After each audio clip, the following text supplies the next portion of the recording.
न हो तो दीजिए कोई ऐसी दवा। बोला न हो तो दीजिए कोई ऐसी दवा, खा सकूं घास पी सकूं हवा। व्यंग मैं प्रस्तुत कर रहा हूँ, मैं व्यंगकार हूँ, जो घटता है देखता हूँ वही लिख लेता हूँ। कोई बहुत बड़ा कवि नहीं हूँ, हिंदी का बहुत बड़ा मैं विद्वान नहीं हूँ और न ही साहित्य का स्टूडेंट रहा हूँ, साइंस का विद्यार्थी रहा हूँ। देखेंगे कि महंगाई का मारा, गुरुजी, महंगाई का मारा गरीब बेचारा एक दिन एक चिकित्सक की क्लिनिक पर आया, गिड़गिड़ाया बोला हुजूर, गिड़गिड़ाया बोला हुजूर मुझ पर दया कीजिए, भूख न लगे कोई दवा दीजिए। गिड़गिड़ाया बोला हुजूर मुझ पर दया कीजिए, भूख न लगे कोई दवा दीजिए। तभी चिकित्सक को हुआ अन्नपूर्णा योजना का संज्ञान। बोला आप जैसे लोगों को सरकार देती है मुफ्त में खाद्यान्न, फिर आप क्यों है परेशान, फिर आप क्यों है परेशान। लगता है आप अभिमानी हैं या सुदामा की तरह स्वाभिमानी।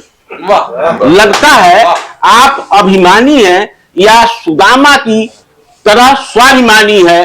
चिकित्सक ने कहा कि जोर से भूख लगती है तो क्या खाते हो, अन्न कहां से लाते हो।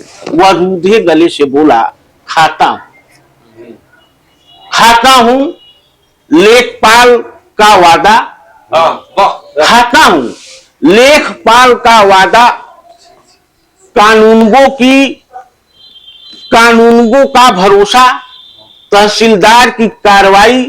रोज सुबह शाम जाते हैं राशन कार्ड की आस लिए, रोज सुबह शाम जाते हैं, पानी की तरह डांट पिलाते हैं चले आते हैं। वाह, वाह। पानी की तरह डांट पिलाते हैं चले आते हैं।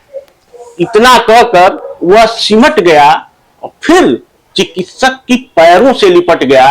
बोला न हो तो दीजिए कोई ऐसी दवा, बोला न हो तो दीजिए कोई ऐसी दवा, खा सकूं घास पी सकूं हवा। खा सकूं घास पी सकूं हवा। क्योंकि ये कविता हमने बहुत जगह पढ़ी नहीं है, कुछ इसमें थोड़ा सा लाइनें पंक्तियां इधर उधर हुई हैं। बड़ी अच्छी कविता है। तो ये मैंने ये व्यंग प्रस्तुत की। अब की समय ज्यादा हो रहा है, अध्यक्ष जी को पाठ करना है और हमारे बीच में और एक पैगाम और पढ़ लीजिए।